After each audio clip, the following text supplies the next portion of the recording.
Hi, I'm Mike. Welcome to my Waffle Square, where I obsess about things and you get to benefit from it.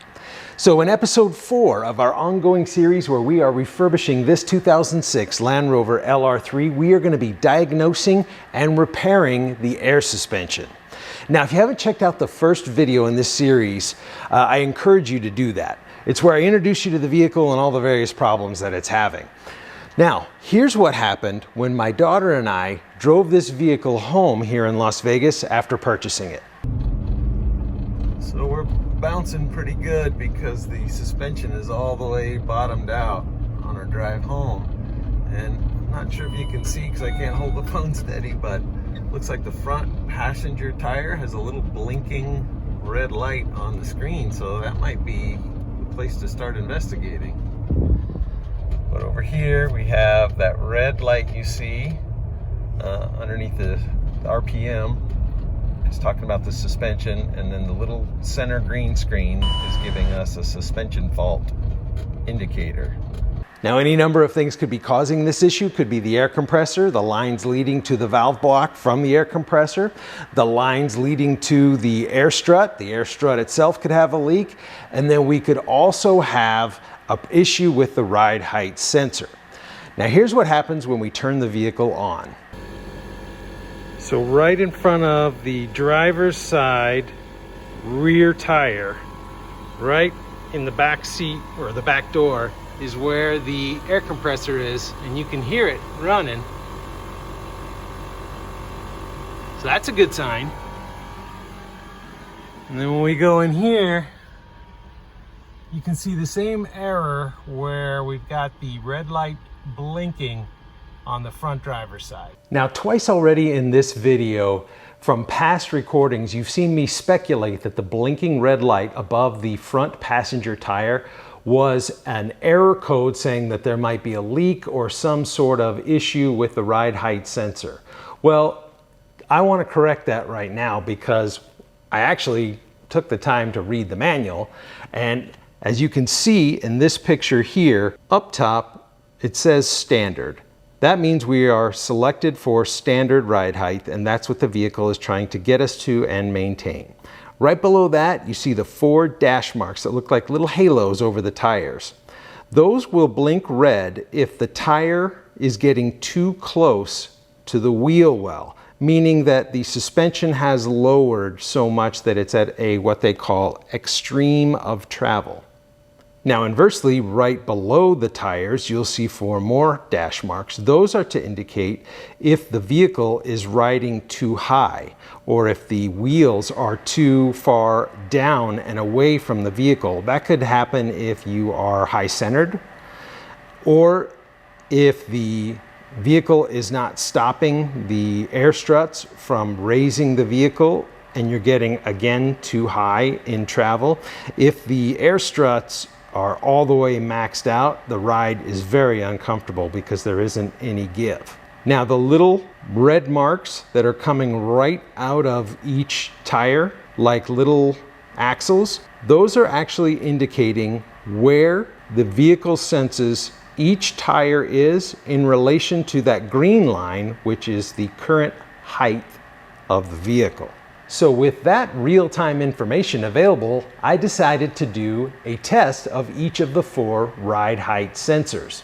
I went around individually, one at a time, popped the actual little arm off of the stationary part of the vehicle, and then raised and lowered them while doing the test. And so to illustrate that, I have a camera set up on the display screen, and then at the same time, I am doing a live value reading through the gap tool of how the computer is sensing the height and lowering of the suspension. Watch here as I go through each wheel. All right, I am disconnecting the front passenger side.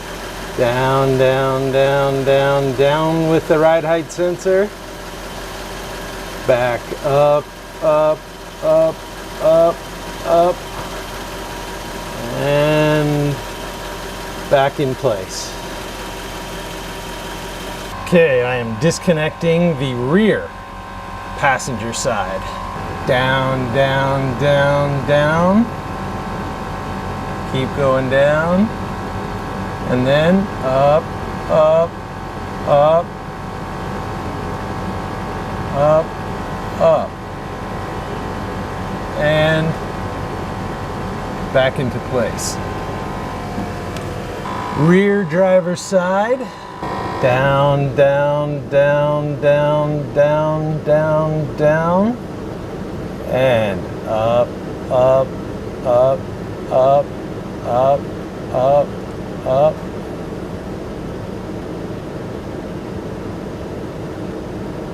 And back into place. Front driver's side. And down, down, down, down, down, down. And up, up, up, up, up.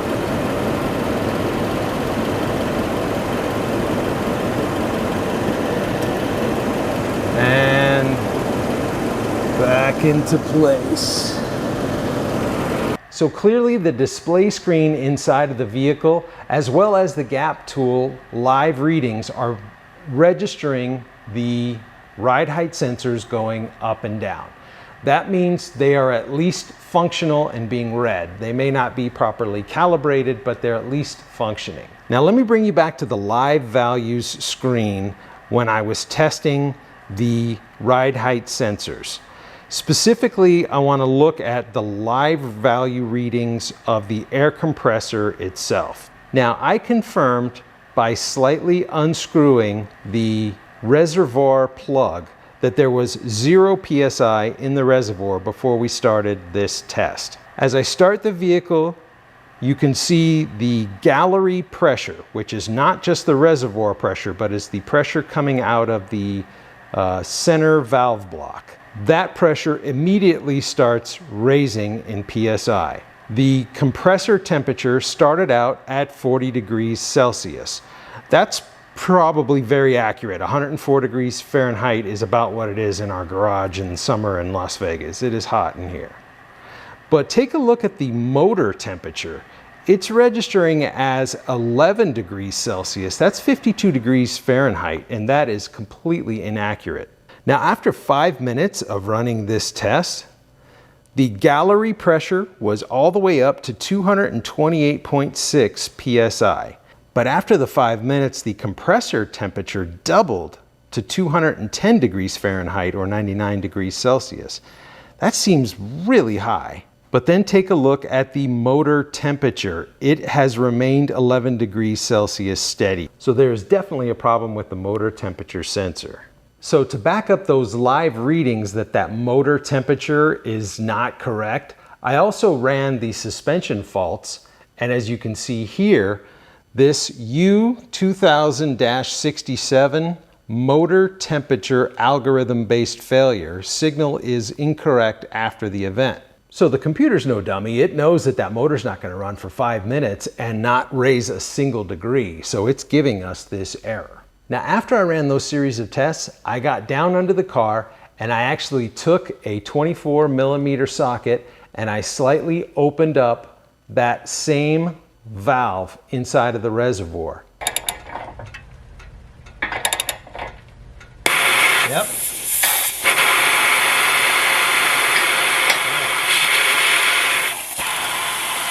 So by confirming that there is pressure inside of the reservoir, we are backing up what the live values is telling us, and we are also confirming that the air compressor is actually working and creating pressure.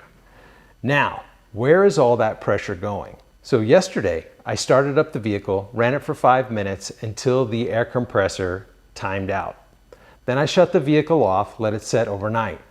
And when I came back this morning to start this series of tests, I opened up that reservoir and there was 0 pressure. So overnight, it lost all of its pressure. It should not do that. It should be able to maintain pressure in that system. And then when you start up the vehicle, maybe it has to adjust a little to get you ready to go on your way. So there is definitely a significant air leak from somewhere. And I say, now that we've done all these tests and we've confirmed that we are getting readings out of the computer system, the ride height sensors are all registering some information, Let's go into the air compressor box and start looking around to see if we can find an obvious pressure leak, a broken tube or something, and also if we can figure out if there's a problem with the wiring on that motor temperature sensor. Well, not only did I check the fuses relative to the air suspension, I went ahead and checked all of them for good measure with this little meter, and they're all fine. All right, let's get our bearings. Right here is the rear driver's side tire. And right in front of the rear driver's side tire, underneath the rear driver's back door, is this plastic case. And that is where the air compressor is housed. So this bottom portion of this plastic case, it almost looks like a small chainsaw case, is held on by three 10 millimeter bolts. You can see the one right here, the one actually on the case right there, and then around the back here is a third one. We're actually missing that one, which makes me think someone's been in here before. But let's start removing them and see what we got inside. And then all around are these little clips that are holding the two plastic pieces together. And they're just kind of loosely there, as you can see. All right. All right, so the first thing I noticed, there's a tag right here that says AMK. And that concerns me because there's two kind of acceptable brands of air compressors. There's the Hitachi and the AMK.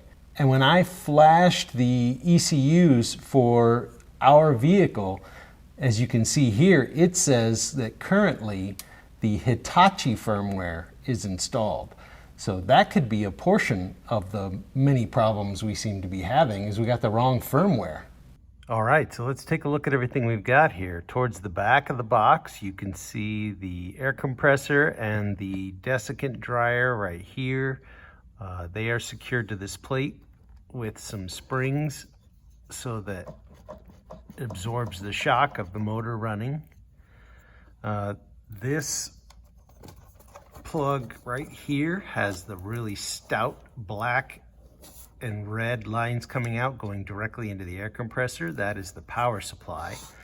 There is a slight bit of wear right there where those two have been rubbing on something, but not down to the wiring.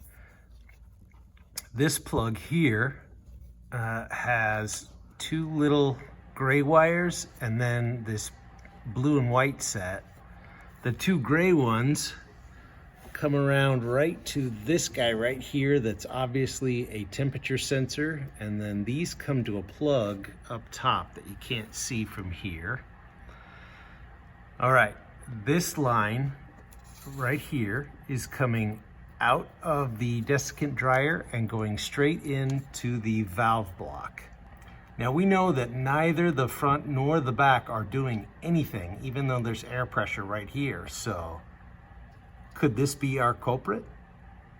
So we're kind of at a crossroads here. Are we having a mechanical issue with that valve block that's right near the air compressor, or are we having an electrical issue? Now we know that the firmware on the air compressor is wrong. It should be AMK, but it's Hitachi. Now, I went over here to the fuse box. We don't have a cover that would have this little chart on there. I have a cover coming from eBay, but I looked on here and I can clearly see where the relay is for the air suspension system, and it is this one right here. And I pulled it out and took a look at it, and if you look here, you can see it says FOMOCO on it, so Ford Motor Company. I think this might be the original relay. And there's a reason why every single time you see a replacement air compressor, you're also getting a fresh relay, because these guys wear out over time. So I went online to landroverforums.com and check this out, see if this sounds familiar. They're having a discussion about someone having the wrong compressor firmware on their LR3 and asking if that's going to damage the compressor. And this guy, who's qualified as a pro wrench, Rover Guy 7, he says It will not damage the compressor, however it will throw faults if the compressor runs for a period of time longer than just the initial top-off it does at startup. The biggest difference in the software is temperature monitoring. The AMK uses internal control for the motor temp, which is not reported back to the ECU like the Hitachi. And that would explain why the motor temperature never rose even though the ambient temperature was already hotter than when it was registering. He goes on. So if it runs to the point where temperature should change and the ECU sees a difference in value between motor and compressor temp inputs, a fault will be thrown. We've been getting that same fault. There are other changes in the software too, such as exhaust valve strategy, but nothing that will be detrimental for a short period of time. Well, as you can see in this picture, this air compressor was made in 2015. Now, I have no idea when that compressor was actually purchased and installed in this car, but I would have to believe it's been several years. Let's see if we can get the gap tool in there, change the firmware. And while we're at it, I went online to British Parts and I ordered a new relay that'll be here in about a week. Let's put the gap tool in, turn on the ignition, see if we can make this happen. All right, here we are. Let's go to ECU flash, then suspension. Then you see Hitachi compressor, AMK compressor, identify actual firmware. So let's hit AMK compressor. Flashing an ECU may lead to unusable car if it fails. Well, that doesn't sound good, but let's try it anyway. Flash duration 55 seconds. Suspension AMK right, yes. Wait for completion message and keep tool connected at all times. Continue.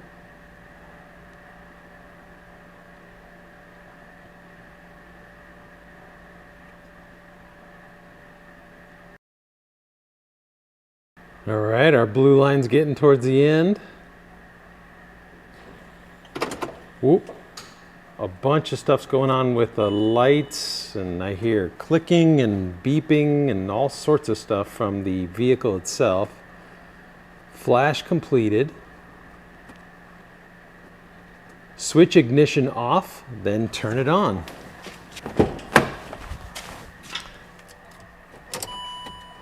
Ignition's off, then turn it on.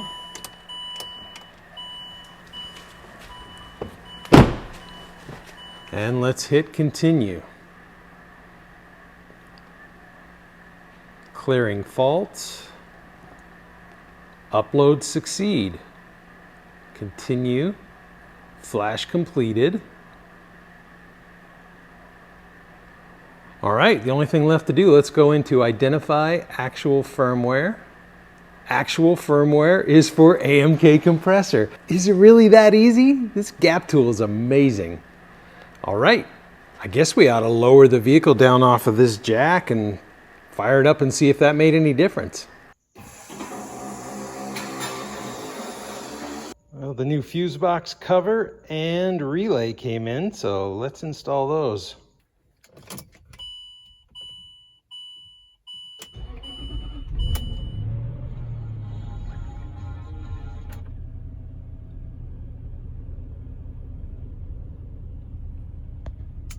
Now the hood's clearly closed, but it does say hood open, so we're gonna have to look at that sensor. Let's see if we're raising. Nothing's ever that easy. It's not lifting up. Yeah, we don't have that light blinking anymore over the front passenger tire. I hear some hissing. I'm gonna get a soapy water bottle and spray in there, see if I can find anything.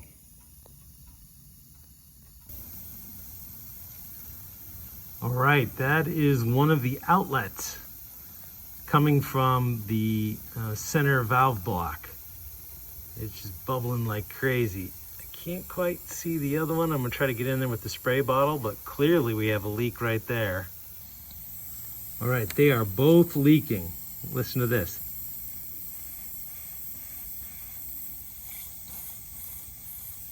So obviously with the leak here, I think it's most prudent to remove this central valve block. I've ordered an O-ring kit to rebuild this one and the rear and front one as well. Might as well do them all at the same time. So let's remove this guy out of here. Now there are 6 things leading in to this valve block. There are 3 lines. The line leading in from the air compressor. There's 2 going out to the front and the back.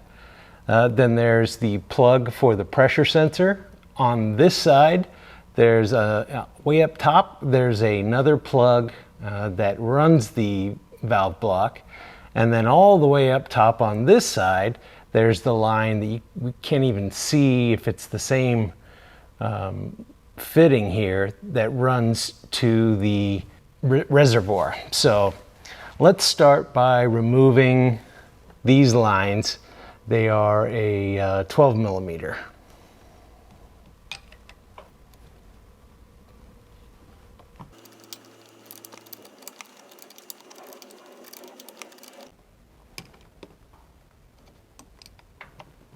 For the pressure sensor, up top here, there's a little clip that you squeeze towards the wiring. So you squeeze down on it and then it slides off.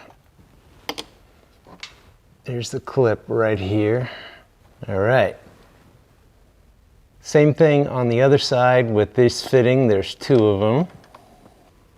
The first thing I notice is every one of these fittings has white powder all over them, especially this one. Looks like it's probably like the desiccant powder. Nonetheless, got those off, got this plug off. Now I'm going to push up on the valve block to release it out of this metal stand that it's holding it. Like that. That was pretty easy.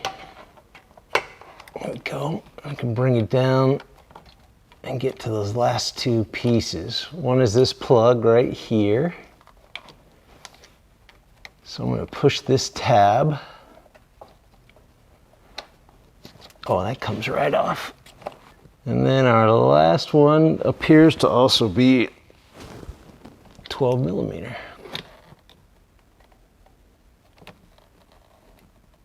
All right, let's get to a better angle and check this guy out. Well, there's an easy explanation of why this one was leaking. This O-ring right here is cracked. That's not going to make a seal.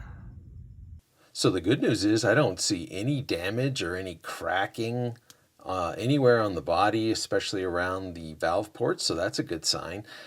Interestingly, this is the inlet port coming from the air compressor, and it is completely unimpeded by the solenoid going up and out to the front valve block, out to the rear valve block. And it seems like the only thing that the solenoid itself is controlling is access to the reservoir.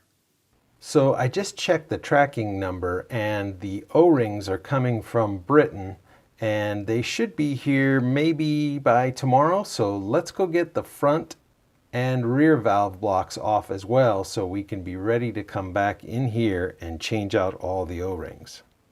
Now, I'm not a mechanic. I just dress like one on YouTube. So you're just coming along for the ride. So let's get into this section of the wheel well where the valve block is located. And to do that, we need to take off a combination of Phillips head screws and panel clips.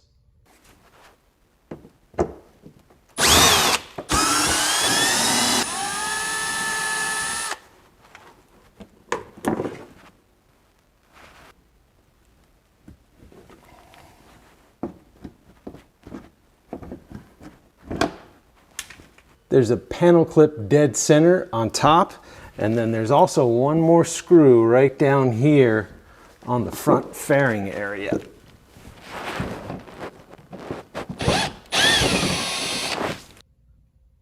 So there's actually a bunch of panel clips as you get higher that'll be advantageous to remove.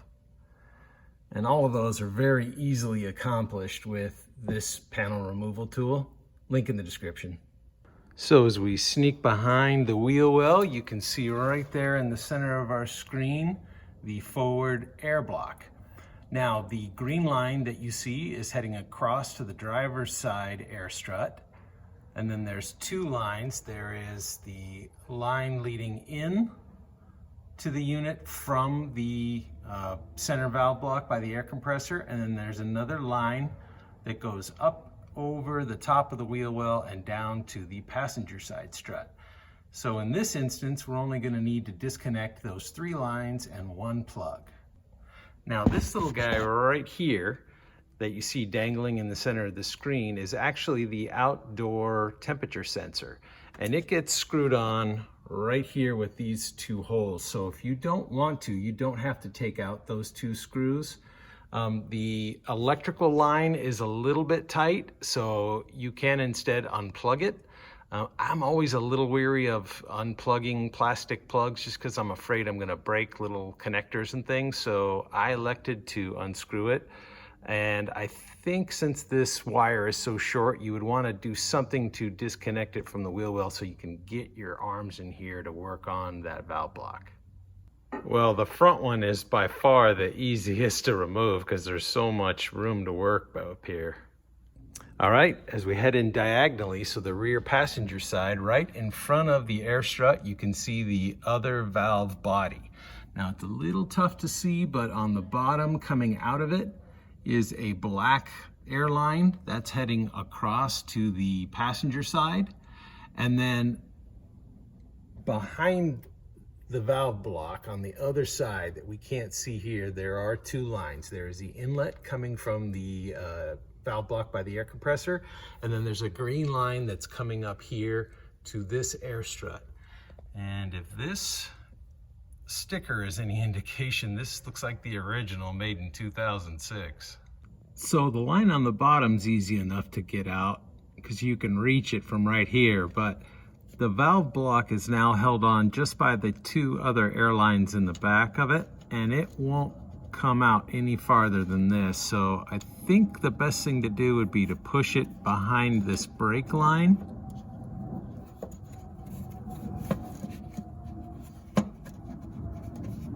Out like that and try to get in there with a wrench. All right, so I got the O-ring kit for all three of the valve blocks, and what's cool is they also come with new O-rings for each of the air inlets, so we'll be able to replace those since we know one of them is completely cracked. They are packaged separately, so the valve block that's near the air compressor gets its own bag, and then there's two sets in this bag for these two. The kit also comes with grease for the O-rings. It's a specific type of grease. It looks very similar to the stuff I use when I'm doing plumbing work. So I'm gonna squirt that into this little Pyrex dish so that I'm not trying to dig in there the entire time I'm lubricating every one of the O-rings. But before I do all of that, I'm going to take these Q-tips and a little bit of isopropyl alcohol, and I'm going to clean out every one of these air inlets because there's a lot of grime in the threads, and I want a nice smooth fitting when we go to reinstall these. Not sure how well it shows up on video, but there is a respectable amount of dirt and grime that came up on those Q-tips, so I'm glad I took that extra step. So let me show you the overall setup, and then we'll zoom in a little bit more so you can see exactly what's happening here. So 4x4airseals.com is the company where I got this O-ring set. And they give you this chart here where you can lay out the O-rings for each job. So you can see I've got the O-rings laid out here that I'm going to need for inside. I left the 4 air valve O-rings in the bag because we're going to utilize those later, and obviously those are still on the vehicle. So I'll move those out of the way. It comes with this little drawing that is representing the actual solenoids that you're going to see in a moment inside of each of the valve blocks. And in there they have a corresponding number to which O-ring you need to replace. These are T20 bits, so you'll just need a T20 screwdriver. I happen to have this little works guy that's going to help me out. And then in case there's a little O-ring that's stuck in there that I need to pick out, I've got this little kind of handy dental pick. It's actually meant for like carving wax, which I don't do, but I do love the dental pick. Now before we get started, I do feel compelled to tell you that 4x4 Air Seals has a YouTube channel, and they have a video where they show exactly how to do what I'm doing here on the front solenoid valve body. And if you want to check that video out, it's a link right up here. The main difference is I don't have an appreciable British accent, and I'm in a light box here, so we're going to have a little bit better lighting.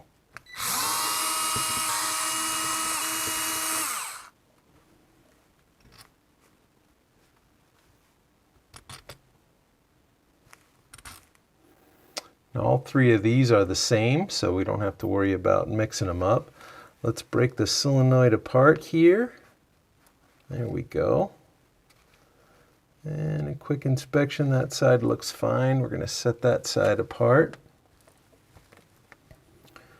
All right, all around the O-ring is pretty dusty, so let's pull the solenoid out.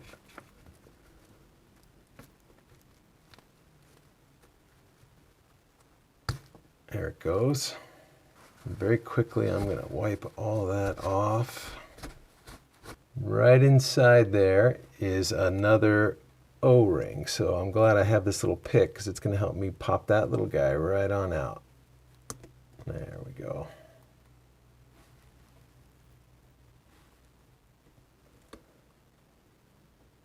There's another one right there. And then we have this one that's around the rim. So there's 3 of the 4. There's one more inside of here.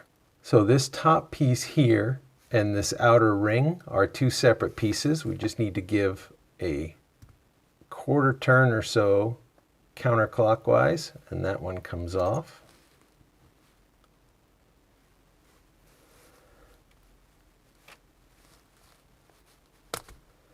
Then we pull the head off. Be careful of this spring. Don't lose that spring because it's going to go right back in there in a minute. You can see this guy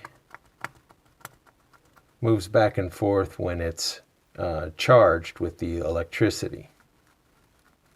So this is the O-ring right here that we're after. Pull that one off. And compared to our new ones, these look very square, like they've just been sitting in there for so long. So if we bring our little chart over, you can see that first O-ring right on this little lip here is the number 2 O-ring. That's this one right here. So I'm going to get a little bit of the lubricant that I put in this Pyrex dish. They say not to do too much. Just enough to lubricate the ring itself. You don't want any large clumps left. So that looks good. Slide that guy right into place there. Put this top back on.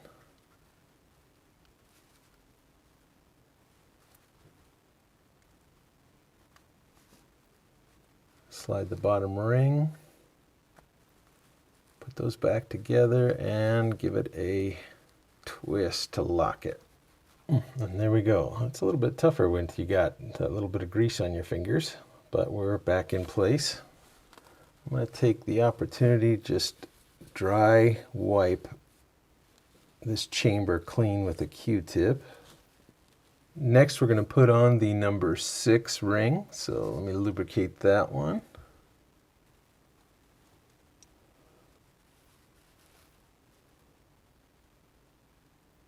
Next is the number 4. That one goes right on top there. Then we can put those back into that chamber. That just kind of presses into place. And that gives us a spot for the red number 1. So I'm going to lubricate that.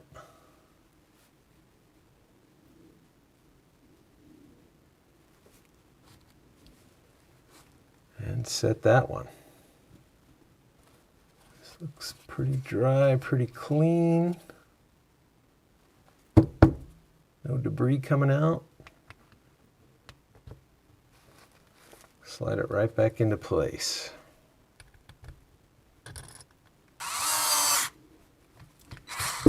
Now once I get them to the point of resistance, I'm going to finish them off by hand.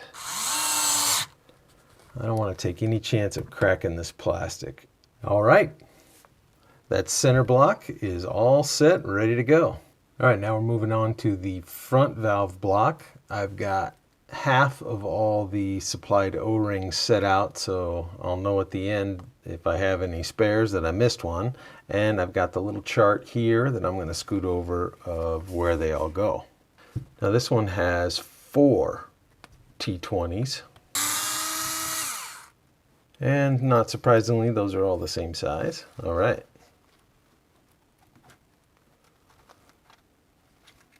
Here we go. Got one of the O-rings coming off on the top half. I'll set him aside. Give that a quick wipe down.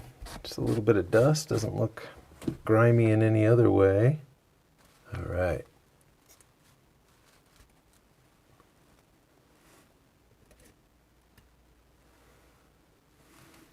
All right, so there is a bunch of dust all over this guy. So I'm going to wipe him down before I pull these out, because we're only going to be pulling these out one at a time.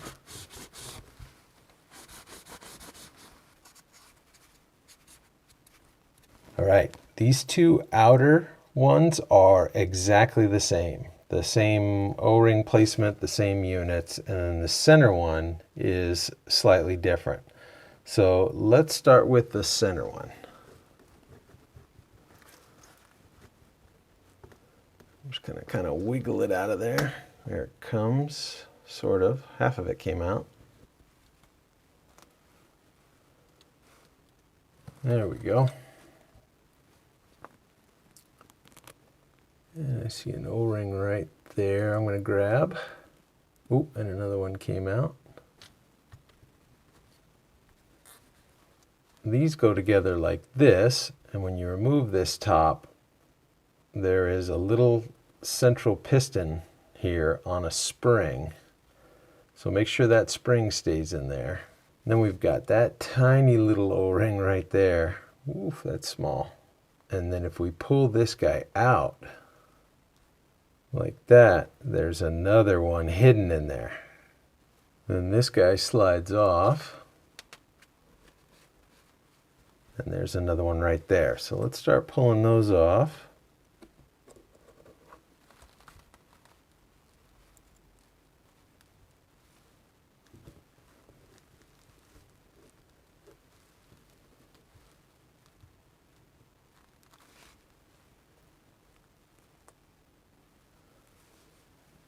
All right, I'm going to take a moment to wipe all this stuff down.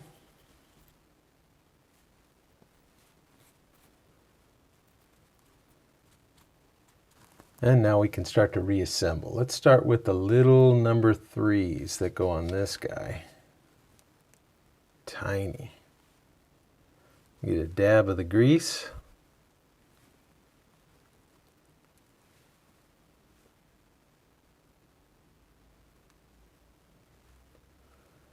He slips right on there. Next one greased up. Slide those two back together. Make sure the spring is right in the spot where it should be. Slide this one in there. Go.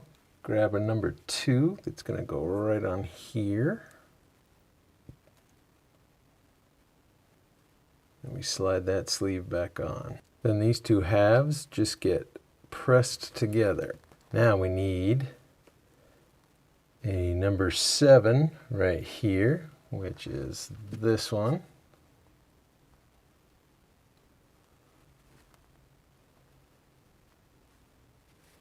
And a number 5.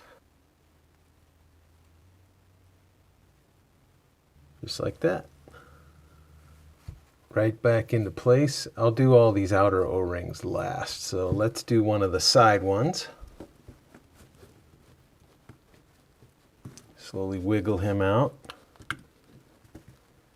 There we go.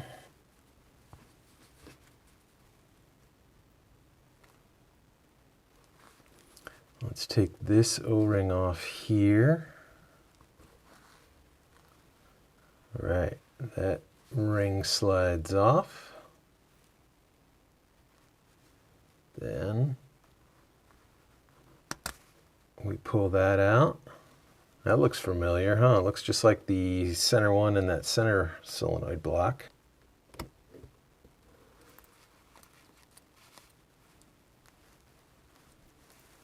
Wipe all these components down. Then we can reassemble them. That's working nice and smooth. So let's give that a number 2.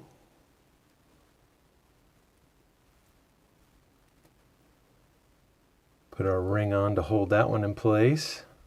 Get this back in here, and same as the center block, it just kind of twists into place. Whew, and there we go. That's the toughest part. There's no right or wrong. You can untwist it left or right. It just has to line up the two pieces. So it's just a matter of pushing and then twisting it one way or the other. All right, let's get these O-rings on. Start with the number 6. And the little tiny number 4.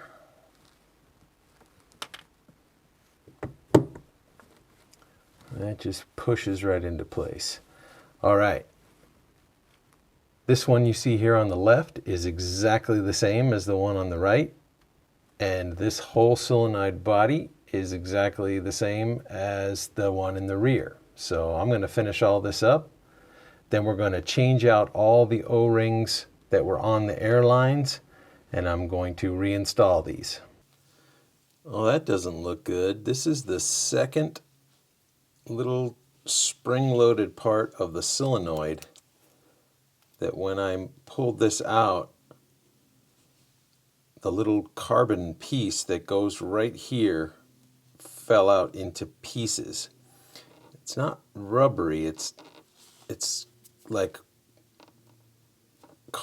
pencil lead almost. So I wonder if that's critical to the solenoid actuating and opening and closing. Oh, whoops. I had this center one this way with this collar facing out, and guess what? That collar collides with this part of the valve block. So I have this wrong. You need to do not what I did, but flip this one around. Be sure it's flipped around flat like this. Only problem is when you get it right to here, it's very difficult to pop it into place. So what I found was if you slide it temporarily into the valve block, you can then push it together just like that. And now we're in business. Now before I reinstall all these valve blocks, I'm going to take my air compressor and I'm going to blow out the lines leading from the central box here out to each of the front and rear valve blocks. So I got a bottle of soapy water and a flashlight, and I'm going to perform a leak test on all the valve blocks that we just serviced while the engine and thus the air compressor is running. But I also at the same time want to test for leaks on all 4 air struts. So I removed the remaining 2 tires, got all of those out of the way. It'll give me good visual access into the air struts. And it's also a perfect time to wash all the tires really good to get all the brake dust off of the rims and rotate them as well. Well, by no means a crisp fix, super clean, but they look a lot better.